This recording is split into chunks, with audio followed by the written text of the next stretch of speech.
Bien,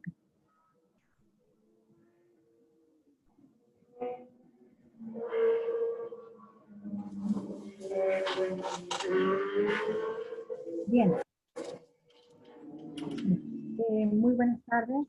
Damos inicio al taller Sistematización y Análisis de Datos Cualitativos, presentado por la doctora Daisy Carolina Ramírez Gómez, quien nos habla, la magistra Beatriz Cortés y el doctor Oscar Guerrero.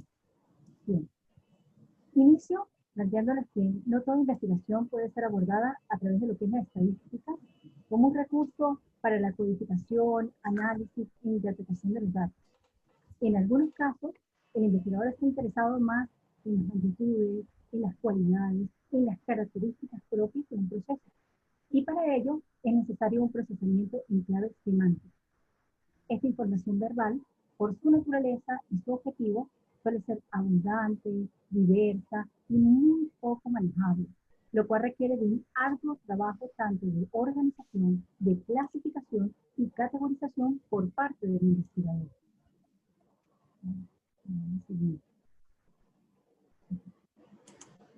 Bien, dentro de los objetivos de aprendizaje que nosotros buscamos alcanzar en este webinar es, primero, sistematizar el proceso de investigación cualitativa, conocer cuáles son esas fases, ese paso a paso. Segundo, comprender el proceso de sistematización de datos cualitativos asistido con un paquete informático, en este caso atractivo. Tercero, generar conclusiones a partir de los datos cualitativos. Y cuarto, definir los criterios de calidad de la investigación cualitativa para darle ese rigor científico.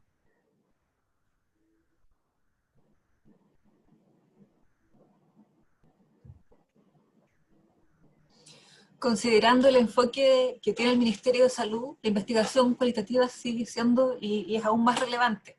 Como podemos ver en la cita, se propicia un modelo de atención integral de salud de carácter familiar y comunitario. Entiende que la atención de salud debe ser un proceso integral y continuo que centre su atención en las personas y sus familias.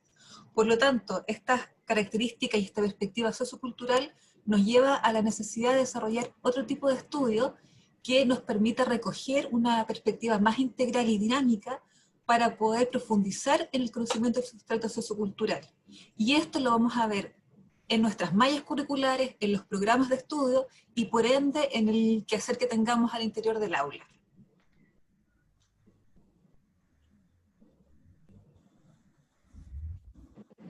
El temario que vamos a desarrollar durante el webinar es primero, perspectivas de quehacer de la investigación cualitativa para su sistematización, las fases y etapas de la investigación cualitativa, la conceptualización del análisis de datos cualitativos, las características que debemos considerar al momento de realizar el análisis de datos cualitativos, los diversos modelos que tenemos a nuestra disposición para realizar el proceso de análisis de datos cualitativos, atrasir en lo que es la sistematización de datos cualitativos, verificando el proceso típico que se realiza a través del paquete informático, la reducción de los datos, la disposición y transformación de los datos, la obtención y verificación de conclusiones. Y finalmente, concluimos con lo que es la estimación de criterios de calidad y rigor científico en la investigación cualitativa. Bien, arrancando con lo que son las perspectivas del quehacer actual de la investigación cualitativa, vamos a considerar a Echetini y Cortázar del año 2015, y ellos plantean que debemos tomar en consideración lo que es la inducción analítica.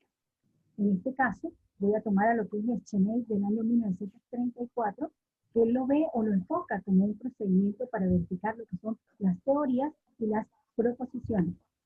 Prácticamente es una técnica de análisis que consiste en examinar ese conjunto de datos. ¿Pero cuáles son esos datos? Las notas de campo, las entrevistas, los documentos de contexto, las grabaciones, los videos, las imágenes o fotografías, entre otros elementos de datos. Como un todo, o sea, trabajándolo así en forma global, etiquetándolo de alguna manera, y luego ellos van uniendo todos esos vínculos o relaciones de todos esos diferentes datos, descubriendo y verificando cuáles son esas posibles conexiones que se pueden dar entre los datos. Y de este modo, tenemos afirmaciones que son más sólidas en el proceso de investigación. Cuando nosotros nos centramos en lo que es, en este caso de Echeney y Cortázar, que se centra en la teoría fundamentada, Esta fue desarrollada por Clayton y Strauss en el año 1967 y es planteado más que todo como un método para crear teorías inductivas. ¿Sí? La teoría fundamentada propone construir una serie de conceptos a partir de la información que se va obteniendo de los datos. Los investigadores deben crear todas esas categorías teóricas estableciendo ese conjunto de relaciones entre ellas para llegar a lo que es la construcción de esas teorías que pasan a ser sustantivas para el investigador. Dentro de los métodos de la teoría fundamentada tenemos primero el método de comparación constante. Este método de comparación constante, según Adela y otros colaboradores en el año 2007, plantearon 4 fases. ¿Sí? Entonces ellos hablan primero de lo que es la comparación de los sucesos aplicables para cada categoría. En este caso estamos hablando de los memos, de las notas, de todo eso lo que va recogiendo uno a través del análisis de los datos. Pero ¿qué tipo de memos yo puedo trabajar para ese registro de información que voy encontrando por los diversos hallazgos de investigación? Primero, lo que son los memos de código. Yo voy a trabajar las anotaciones con un objetivo más que todo descriptivo y que sugieren más o menos lo que son las primeras categorías analíticas. Hay otro tipo de memos que son lo de las notas teóricas, que en este caso son ese conjunto de reflexiones que va llevando el investigador con respecto al desarrollo de la teoría. Otros serían las notas operacionales, que está centrado más que todo en ese recorrido o en ese proceso que ha llevado el investigador dentro de lo que es la investigación. Otros serían las notas simbólicas, que en este caso serían notas en referencia a las relaciones semánticas, a los diferentes símbolos que yo he manejado para establecer las conexiones, a los operadores booleanos que he utilizado. ¿Okay? Luego viene lo que es la integración de las categorías y sus propiedades. Hablamos de la primera fase, que es comparación de sucesos aplicables a cada categoría. Una segunda fase que viene siendo la integración de las categorías y sus propiedades, que son las diferentes subcategorías que van emergiendo de cada una. Una tercera que es la delimitación de la teoría, que es cuando ya decimos, hasta aquí llegó. Ya tengo una saturación de la teoría, es decir, manejé un buen muestreo teórico. Y finalmente lo que es la redacción de la teoría, que se da con los hallazgos, con las redes semánticas, con las relaciones, con esa estructura de la teoría como tal. Bien, luego la teoría fundamentada maneja lo que es la codificación abierta y codificación axial. La codificación abierta se trabaja más que todo como una codificación inicial o inductiva, y la codificación axial más que todo como una codificación dada por esas relaciones jerárquicas entre las categorías como tal. ¿Sí? Viene trabajando las relaciones también con sus propiedades, con sus divisiones, y proporciona más que todo este camino para poder llegar a lo que es la categoría central, o también llamada categoría selectiva. ¿Okay? Y finalmente, otro de los que plantea la teoría fundamentada es el muestreo teórico, y pasa a ser este proceso de revisión constante hasta que no se encuentre información adicional para que se desarrollen nuevas categorías o propiedades. Es decir, que hay una saturación, culmina ese proceso cíclico de revisión.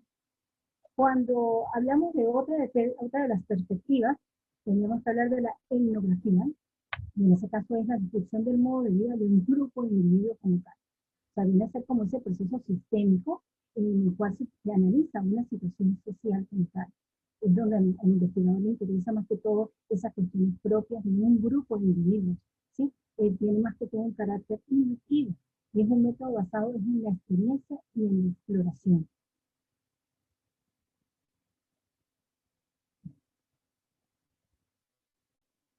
Ok, ahora hablamos de las fases y etapas de la investigación cualitativa. En la investigación cualitativa se maneja, en este caso, el modelo de las fases planteadas por Rodríguez Gil y García en el año 1999, y él plantea 4 fases. Está la fase preparatoria, la fase de trabajo de campo, la fase analítica y la fase informativa. Cuando estamos en la fase preparatoria, yo primero tengo que conocer la información que necesito, pensar en el problema que nosotros queremos investigar, cuáles son las motivaciones que nos llevan a pensar en ese problema. Luego debo determinar la población que debe ser estudiada. Entonces yo tengo que plantearme ciertos interrogantes, como cómo elegirlas, a quién voy a elegir, y todo eso presupone un proceso de selección. ¿Sí? Debo tener una búsqueda de lo que son los informantes claves para recoger esa información. Debo establecer una selección de cuáles son los mejores instrumentos para hacer esta recogida de datos. Y por supuesto, fungir mi rol de investigador, ya sea participativo y activo dentro del proceso de investigación. Cuando yo me ubico ya en la fase de trabajo de campo, entonces yo ya tengo un acceso al campo. Pero ese acceso al campo es más que todo decidir las fuentes que son potenciales para los datos, para esa recogida de datos. Definir cuál va a ser el problema que va a trabajar y los lugares que yo voy a buscar, o sea, que va a ser el campo por el que voy a trabajar. Entonces ahí estaríamos buscando el rapport, que es un término francés que se basa en, o especifica son las relaciones que se van a dar entre cada uno de los elementos de la investigación. ¿Sí? Entonces, ahí yo tengo que definir cómo realizo las tareas del campo, también tengo que saber el para qué, el por qué, desde qué lugar y desde qué posiciones teóricas yo voy a investigar. También voy a trabajar aquí lo que es el almacenamiento de la información. Yo lo puedo almacenar por notas, lo puedo almacenar por grabaciones, por videos, por fotos, por registros de texto. ¿Sí? Incluso en Plumer, en el año 1977, él habla de varios tipos de archivos. Entonces él habla de que está el archivo textual y de orden cronológico. También habla del archivo de tipo analítico, donde se trabaja lo que son los cambios, los reportes, las temáticas. También tenemos lo que son los diarios personales, que son esos comentarios o observaciones muy individuales del investigador a medida que va realizando la investigación. Y está también lo que llamamos comentarios metodológicos y teóricos con respecto al proceso riguroso que hemos venido realizando. Dentro de la fase analítica tenemos lo que es el análisis de los datos. Entonces, en ese análisis de los datos, en primer lugar, nosotros tenemos que transcribir toda esa información, o sea, tenerla en formato digital, organizar la información, ya sean entrevistas, observaciones, documentos, con el fin de poder identificar la temática objeto de estudio. De allí nosotros empezamos un proceso de lectura y luego volvemos a releer y seguimos revisando. ¿Hasta qué punto? Hasta nosotros poder iniciar primero con un proceso de precategorización, donde tenemos las categorías iniciales. Una vez que ya descubrimos esos temas, que ya tenemos esas categorías iniciales, entonces nosotros empezamos a tomar notas y a llevar un registro de lo que vamos encontrando, de esos hallazgos que vamos obteniendo, para luego sí construir lo que son las categorías analíticas, partiendo de un conjunto de relaciones entre cada una de ellas. Y finalmente, yo puedo trabajar ese proceso de categorización agrupado. Luego de que yo ya estoy trabajando lo que es la parte analítica, que es la reducción de datos, la disposición y transformación de los datos, y llego a las conclusiones, yo tengo que emitir un resultado. Este resultado yo lo puedo llevar a una, digamos, a una elaboración de la emergencia de una teoría, o puedo trabajar un modelo, un modelo. Y esto se va a plasmar en un informe de investigación.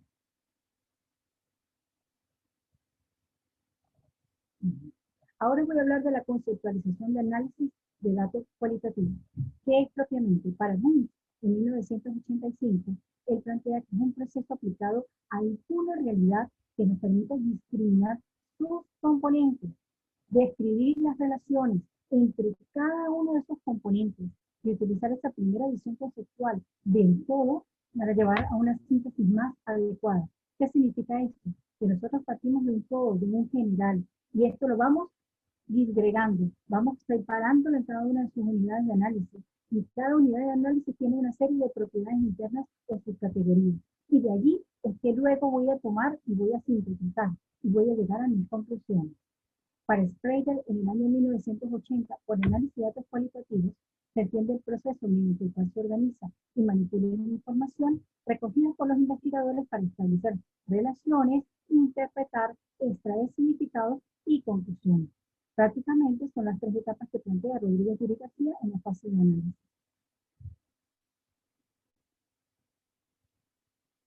Bien, pero ¿cuáles son las características puntuales que voy a tener dentro del análisis de datos cualitativos? Primero, que es concurrente con la función de los datos. O sea, es un proceso cíclico. A medida que yo voy leyendo y releyendo cada uno de esos datos, van emergiendo nuevas categorías. Y hasta que yo no llegue a una saturación de los datos y realice un efectivo muestreo teórico, yo no le voy a dar fin a ese ciclo. Luego viene lo que es que tiene que ser un proceso sistemático, comprensivo, pero flexible. ¿Por qué? Porque debo guiarme, debo llevar una estructura, un seguimiento, unas etapas a seguir durante ese proceso. Los datos se segmentan en unidades de análisis, que para el investigador van a ser relevantes y significativos en torno al objeto de estudio. se lleva a una categorización de las unidades para poder organizar conceptualmente la información que se va obteniendo. El recurso intelectual en este caso es el proceso de la comparación, que en este caso sería la comparación constante. Finalmente, las categorías son inicialmente tentativas y flexibles. Y luego, si vienen los resultados, son un tipo de síntesis de orden superior. Ahora, ¿cuál es el proceso de análisis de datos cualitativos? Aquí yo estoy considerando 4 posturas distintas. Primero está Huberman y Mannis, que ellos definen 3 subprocesos que están muy relacionados entre sí, porque es primero la reducción de los datos, exponer esos datos y sacar y verificar las conclusiones que resultan de ellos. Luego viene Day en el año 93, que él dice que se descompone el análisis de datos cualitativos en 3 procesos que están estrictamente relacionados, que son describir, clasificarlo y luego conectarlo. Hacer ese proceso de relación. Luego me ubico con Workott en el año 94, que él dice que son 3 tipos, que sería primero la descripción de ellos, luego el análisis y finalmente su interpretación. Y finalmente me planteo con Rodríguez y García, porque simplifica 3 tareas macro, que vendría siendo la reducción de datos, disposición y transformación de los datos, y obtención y verificación de conclusiones. Dentro de los modelos que nosotros podemos considerar para lo que es el proceso de análisis de datos cualitativos, vamos a trabajar primero con Gloria Pérez Serrano, que en el año 2002 plantea lo que es el análisis exploratorio, donde se desarrollan 3 fases. La fase 1, que está enfocado en lo que es la categorización, ¿sí? El proceso de categorización desde los datos. Luego viene una segunda fase, que es la segmentación de ellas para poder codificar y asignar esas categorizaciones, y es donde trabajamos lo que es el análisis confirmatorio.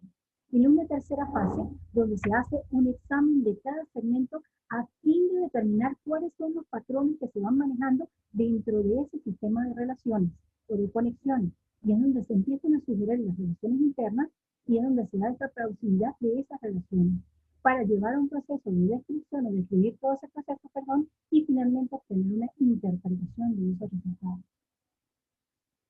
Otro modelo que vamos a considerar es el de Rodríguez y García en el 1999, que él parte de 3 tareas macros o centrales, que es primero la reducción de datos, luego lo que es la disposición y transformación de los datos, ¿sí? Y luego lo que es la obtención y la verificación de conclusiones. En este caso, nosotros tenemos allí en la reducción de datos, primero separar en unidades. Luego viene lo que es síntesis y agrupamiento dentro del sistema de categorización, y luego viene identificación y clasificación de los elementos. Dentro de lo que es la disposición y transformación de los datos, es como ellos van a representarlos gráficamente.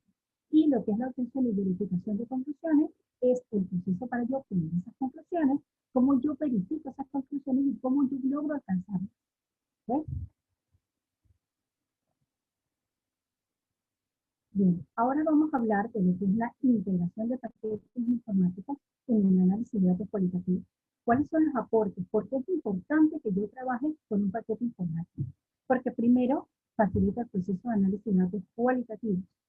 Segundo, permite lo que es la vinculación de los diferentes modelos de análisis de datos cualitativos con los paquetes informáticos. Tercero, permite manejar archivos en diversos formatos. Maneja grandes volúmenes de información. Facilita lo que es el manejo y la organización de los datos y ayuda a trabajar conceptualmente la información de lo que son los gestores bibliográficos, como por ejemplo está Sotero y está también Mendeley. Para el caso de Valdés, él plantea que por sí sola el paquete informático no analiza, no codifica, depende del trabajo, de la creatividad que le dé el enfoque al investigador. Hay que leer los datos. O sea, es una herramienta para darle sentido a los datos por medio de un sistema de codificación. Bien, vamos a partir primero de lo que es el significado de DataSphere. Tenemos que saber que DataSphere se originó en la Universidad de Berlín, en este caso está enmarcado en el proyecto de Atlas entre el 89 y el 92, y es un acrónimo que viene del alemán, que significa Archivo para la Tecnología, el Mundo de la Vida y el Lenguaje Cotidiano. Y la extensión I significa interpretación de textos. ¿Bien? O sea, va muy de la mano con lo que nosotros hacemos dentro de lo que es el análisis de datos cualitativos. En la página oficial de Atlas y se maneja la conceptualización de que es un software que facilita el análisis de datos cualitativos no estructurados y semi-estructurados, donde se identifican temas, se ubican los patrones y se buscan los significados.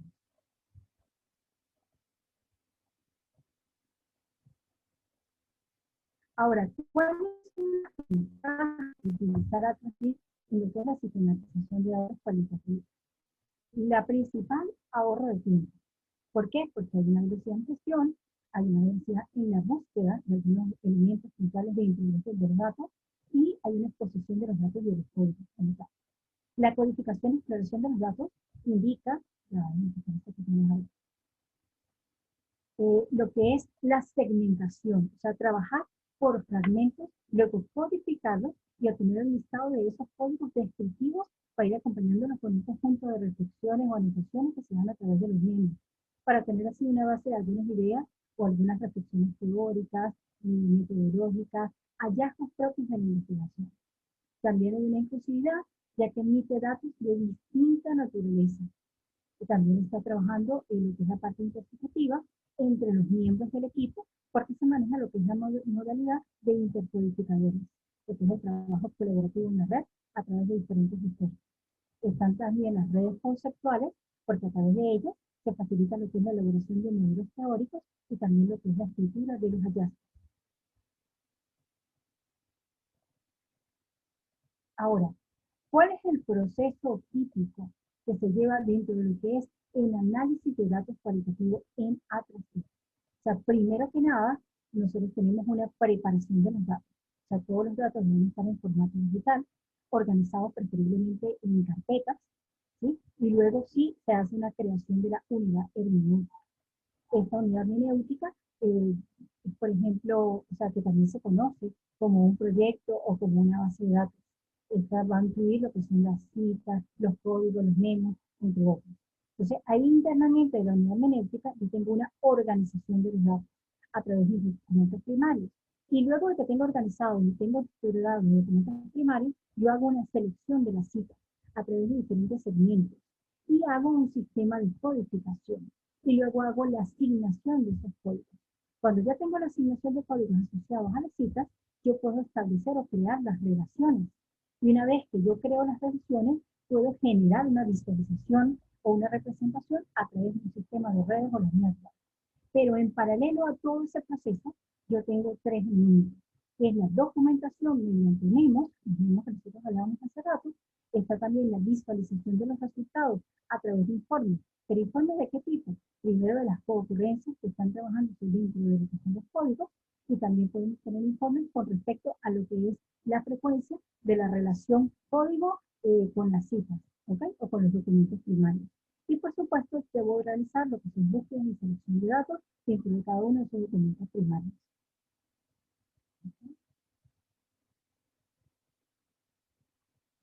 Bien, cuando nosotros vamos a trabajar con Atlassian, nos vamos a encontrar con dos versiones. Ahorita, a mediados de septiembre, sale lo que es la versión 9, yo tengo las tres versiones. Tenemos Atlassian 7, esta es la interfaz gráfica de Atlassian 7, y tenemos lo que es el Atlassian 8. ¿Ok? Déjenme compartir el Atlassian.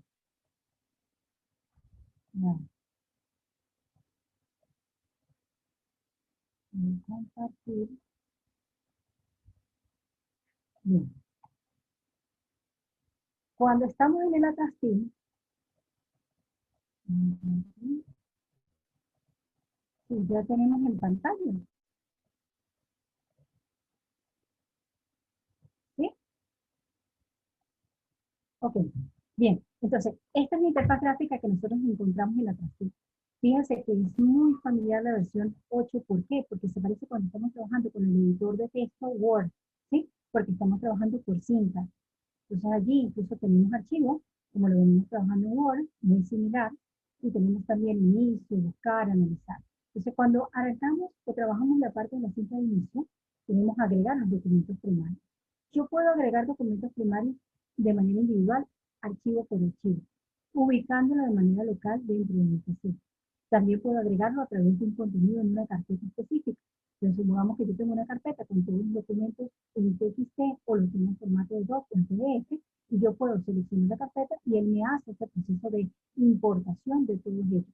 Cuando él hace ese proceso de importación, él verifica cada uno de esos documentos. Si alguno de ellos tiene errores en cuanto al contenido, porque puede que esté vacío, él lo informa. O en cuanto al nombre del documento. Él emite una ventana de error, nos informa cuáles son los archivos o documentos que tienen error y qué tipo de error tienen, para que en este caso el investigador lo verifique. También tengo la opción de agregar videos y audios vinculados. ¿Qué pasa? Que es un proceso de vinculación. No es que él va a insertar el video completo, no. Él crea una imagen de video. El video debe estar ubicado en un sitio. Yo no puedo mover el video de ubicación, porque si yo lo muevo, se rompe el vínculo. Entonces, en este caso, yo tendría que reparar el vínculo desde otra sitio para que siga ese proceso. Luego viene también un nuevo documento geográfico, que lo puedo trabajar con Google Earth, puedo trabajar los mapas, ¿okay? Y hacer una identificación de una posición específica. Bien, ahora, si miramos aquí, ¿cuáles son las entidades que trabajan aquí? Pues propiamente como entidades está el código, el memo y la generación de red. Pero si me voy al explorador, en este caso del proyecto, la unidad menética, yo encuentro los documentos primarios, los códigos, los memos, las redes y los diferentes grupos de cada uno de ellos. ¿Ok? Ahora, cuando yo cargo mis documentos primarios, él lo despliega o expande el árbol, y en este caso hay el tipo explorador de documentos. Entonces aquí yo puedo hacer un doble clic y él me va a visualizar el contenido del documento primario que quiero o que estoy aperturando. Él lo carga. Una vez que cargue, me muestra toda la transcripción o el documento completo. Y ahí yo empiezo a hacer el proceso de selección de cita y asignación. Y luego hago la creación del código y asignación del código. Está un poquito lindo.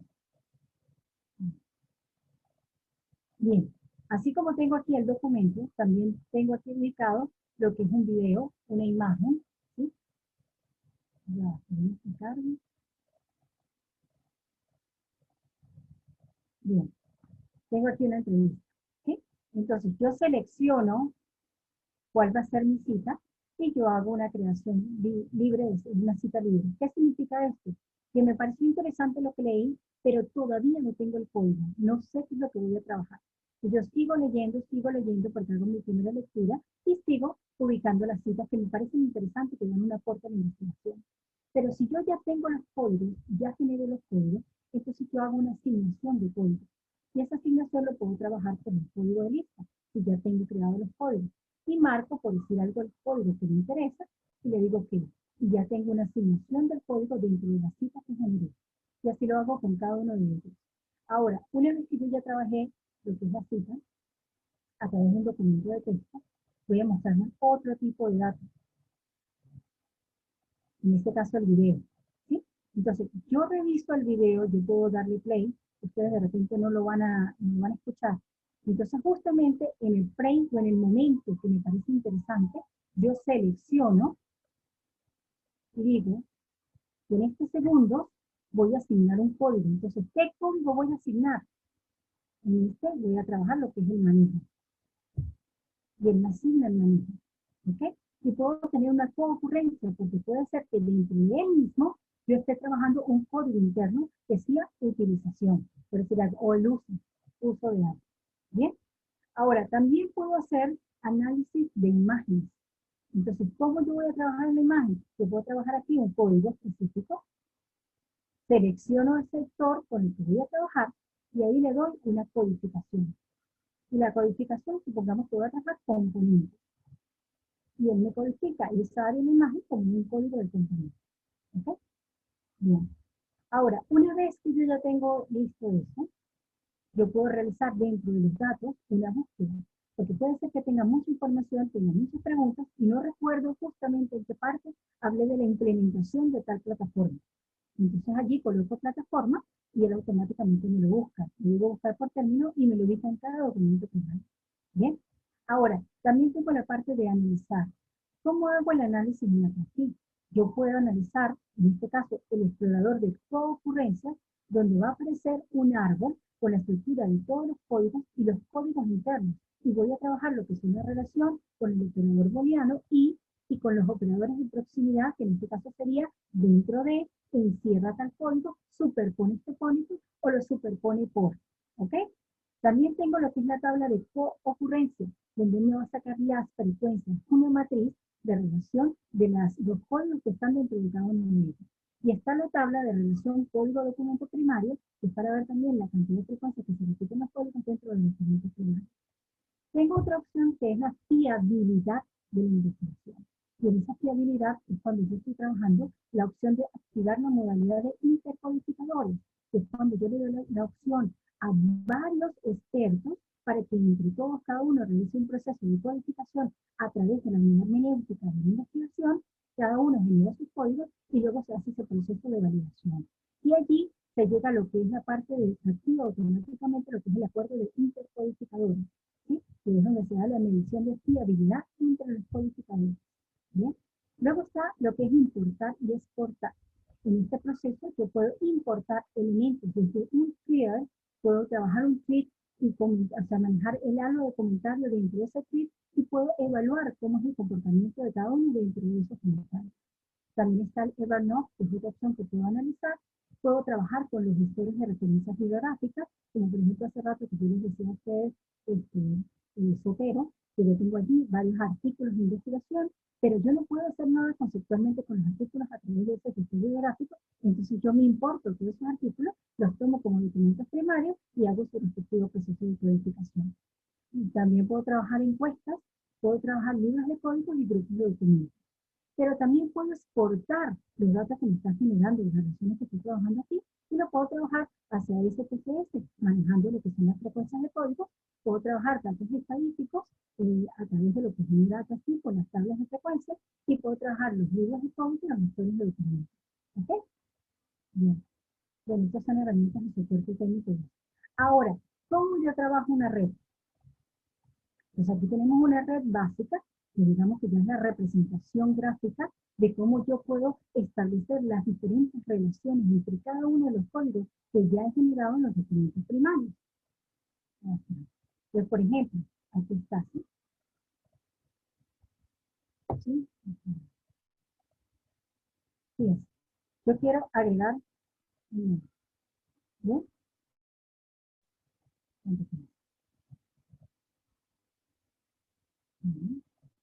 Entonces aquí tengo el código y quiero establecer una relación entre la competencia técnica y el conocimiento de ti. Claro, yo ya he leído todos los documentos primarios, yo ya tengo mis anotaciones en los memos y ya puedo establecer esta relación.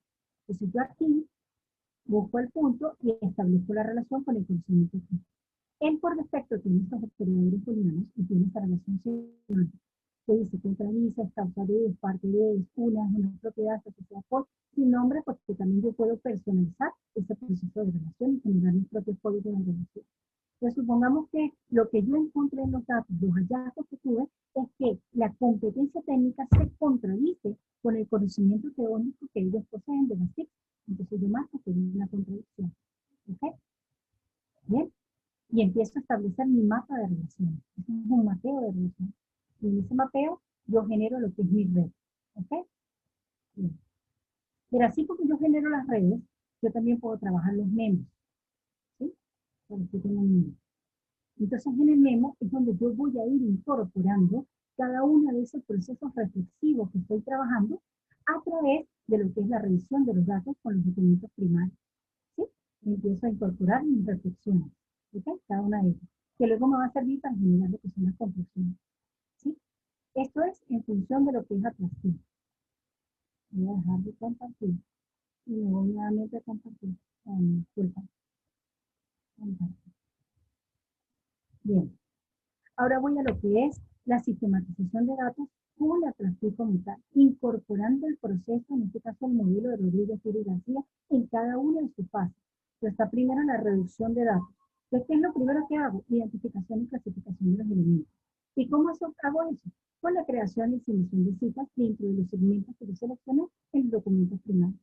Luego viene lo que es la separación de unidades. Esto lo hago con el proceso de categorización.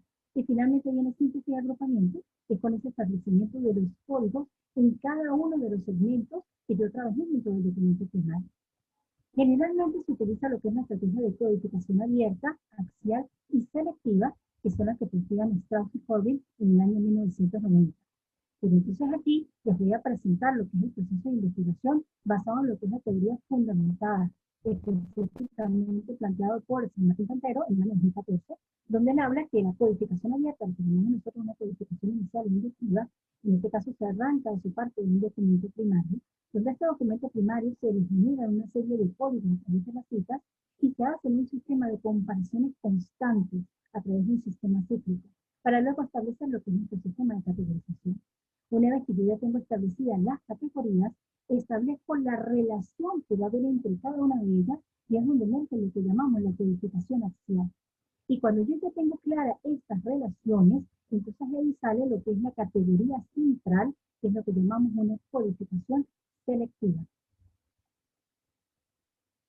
La segunda fase que plantea Rodríguez y García es la disposición y transformación de los datos. Para los autores, uno de los procedimientos de disposición más utilizados son los gráficos. Entonces aquí les estoy mostrando las redes que se generan en la transcript. Este primer ejemplo es generado en la versión 8 y este es generado en la versión 7. Y la tercera fase, lo que llamamos obtención y verificación de conclusiones a través de lo que son los memos, que hablamos hace rato de los memos de códigos, los memos teóricos, operacionales de cómo ha sido el proceso de investigación y simbólicos de diferentes símbolos o relaciones semánticas que establecemos entre los códigos. Y también tomamos en consideración los informes. El informe de las tasas de ocurrencia, el de coocurrencias entre los códigos y el informe de las relaciones que hay entre los códigos y los documentos primarios. Entonces aquí hay un ejemplo de lo que es el explorador de mundos. Esto nos lleva finalmente para la obtención de las conclusiones a un proceso hermenéutico que es esa interpretación de lo que son las redes semánticas, de lo que nosotros tenemos en los mismos, de los propios hallazgos de la investigación para poder plasmarlos en un documento de investigación o informe final. Ahora, ¿cuál es el proceso para obtener los resultados? Y yo puedo obtener resultados partiendo para los datos textuales y también los datos que son transformados en valores numéricos. Ahora, si yo trabajo con los datos textuales, yo necesito primero que nada lo que es la descripción e interpretación de esos datos. El recuento con las frecuencias de la concurrencia de esos códigos. También voy a partir de lo que son lo que me botan las redes semánticas en ese sistema de comparación y contextualización. Pero para lo que son los datos transformados en valores numéricos, yo necesito son técnicas estadísticas, también necesito una comparación y una contextualización. Ahora, para yo poder alcanzar lo que son las conclusiones, tanto para los datos textuales, tengo que tener primero una consolidación teórica. Tengo que tener una aplicación de otras teorías. Voy a manejar lo que son metáforas y analogías. Voy a trabajar lo que son las síntesis con resultados de otros investigadores y también voy a partir de lo que se observa entre las redes semánticas. Ahora, para lo que son los datos transformados en valores numéricos, yo voy a tener lo que es el uso de reglas de decisión, que son esas comparaciones de resultados con los modelos teóricos, que es exclusivo más que todo con la perspicacia que tenga el investigador, en este caso, la experiencia del analista. ¿Bien? Bien, pero fíjense que cuando nosotros hablamos de una investigación propiamente cualitativa, muchas personas dicen, bueno, pero ¿será fiable? ¿Tiene un rigor científico? Yo puedo trabajar específicamente con la parte de una investigación desde los datos, emergiendo cierta información teórica o trabajando un modelo específico. Sí se puede, porque fíjense que estamos hablando de la representatividad de los datos. En ese proceso de representatividad, yo tengo que hablar, por ejemplo, de cómo sería o de qué forma se va a pasar los datos, se va a transferir los datos o se va a trabajar partiendo de un caso único, específico, ¿sí? O sea, cómo voy a relacionar lo que son las características de ese caso y cómo yo voy a trabajar o interesar la investigación dentro de su singularidad. Ahora, si yo hablo de la fiabilidad de los datos, yo tengo que relacionarlo más que todo con la técnica. O sea, esta es la obtención de estos resultados, pero para un mismo estudio con unas características muy similares. Y también tengo que considerar lo que es la validez. O sea, en este caso de la validez es para las decisiones tanto teóricas como metodológicas que van a ser tomadas durante todo el desarrollo de la investigación y es lo que nosotros vamos a proponer dentro de nuestro objeto de estudio. ¿Sí? Ahora, ¿cómo yo combato esos obstáculos? Están los criterios de calidad de lo que es la investigación cualitativa, que son los que plantean, en este caso, Buba y Lincoln en el año 85. ¿Bien? Beatriz. Sí, bien, en relación a los criterios de calidad, son varios criterios los que podemos tener en consideración y estos criterios nos permiten desarrollar con calidad una investigación cualitativa y darle el rigor científico que requiere, y va a tener tanto rigor científico como el que tiene una investigación cuantitativa. Y en ese sentido no tendríamos ninguna desventaja si comparamos ambas. En relación a la credibilidad, tiene que ver con la verdad de la investigación, cómo controlamos las creencias o las ideas del investigador. Y aquí podemos ver una serie de características que nos permiten controlar este elemento. Por un lado, la observación persistente, y el investigador tiene que profundizar en el campo, tiene que observar con detalle para poder recoger aquellos aspectos más característicos de lo que está observando. El comentario entre pares consiste en someter las observaciones e interpretaciones realizadas al juicio crítico de otros investigadores y colegas, ya que podemos no darnos cuenta de algunas observaciones y de esa manera las vamos contrastando. Comprobaciones de los participantes. Esto nos permite contrastar sistemáticamente la información con los agentes y las audiencias que están participando. Recoger material de adecuación referencial. Como ya lo planteaba Carolina, al mostrarnos el software, podemos recoger datos desde distintas fuentes, por lo tanto tenemos los videos, las fotografías, grabaciones de audio, que nos permiten contrastar la información que estamos recogiendo. Y la triangulación la podemos abordar desde distintas perspectivas. Si pasamos a la siguiente, ¿cómo vamos a considerar la triangulación? Es una validación entre las fuentes de datos, las estrategias para la formulación de datos, los periodos temporales y los esquemas teóricos. Para encontrar regularidades en los datos, el investigador compara las diferentes fuentes con las situaciones y métodos para ver si se repite el mismo modelo. Esta cita está tomada del libro de Pearson. Ahora, ¿qué modalidades tenemos en la triangulación? Tenemos la triangulación de los datos mismos. Eso implica recoger una gran variedad de fuentes de datos para poder irlos contrastando con distintos instrumentos y contrastamos los instrumentos, pero siempre recogiendo desde los mismos sujetos. Por lo tanto, vamos a poder ver que se integran estas modalidades de triangulación. Luego tenemos la triangulación del investigador, que acá, como planteaba Carolina recién, nos permite la intercodificación o el trabajo entre varios investigadores. Al colocarlo en la nube y tenerlo disponible, podemos entre distintos investigadores ir analizando la información y contrastando la perspectiva de cada uno de nosotros. La triangulación teórica tiene relación con el cruce de los distintos modelos teóricos que estamos analizando. La metodológica nos permite analizar un problema desde distintos métodos con distintos instrumentos de recogida de datos, en los que podemos mencionar principalmente la observación, el cuestionario y la entrevista, de tal manera que vamos a recoger con diferentes instrumentos más observación y por lo tanto vamos profundizando en el objeto de estudio.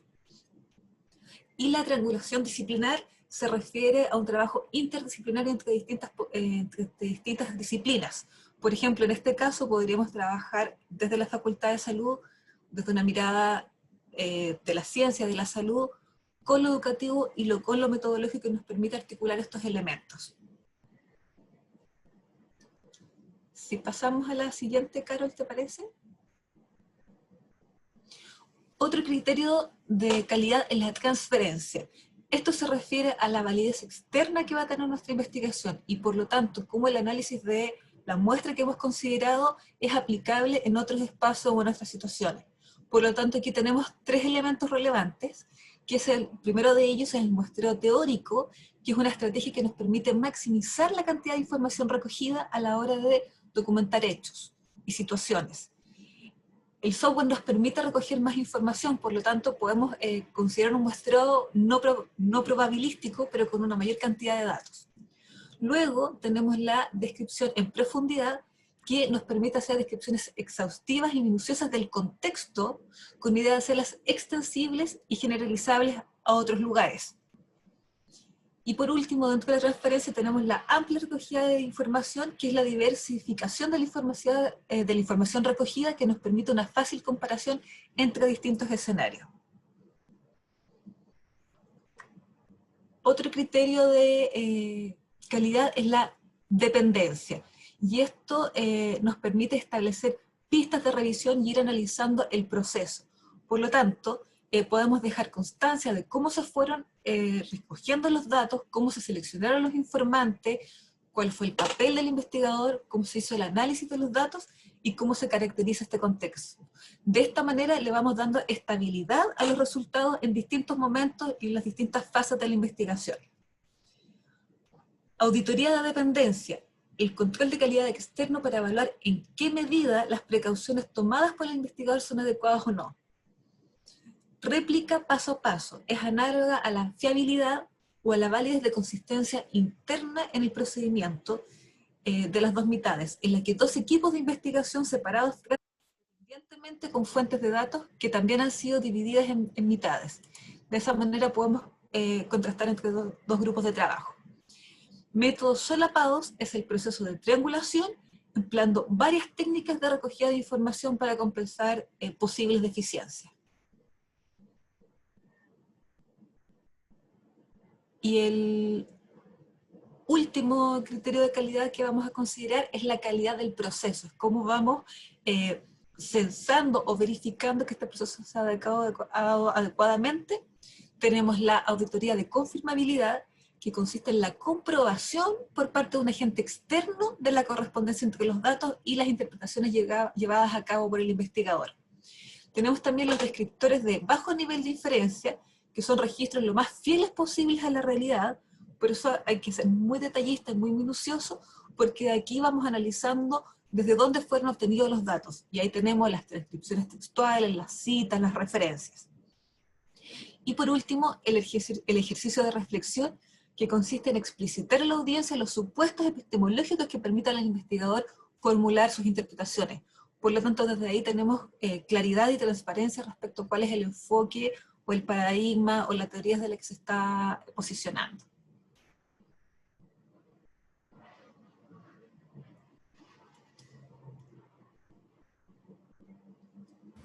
Y finalmente, para cerrar, voy a citar a lo que dice Rodríguez, Lorenzo y Herrera en el año 2005.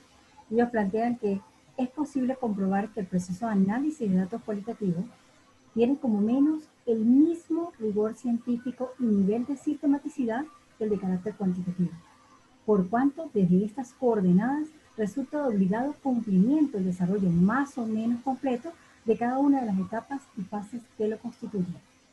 Muchísimas gracias por su tiempo y por su participación.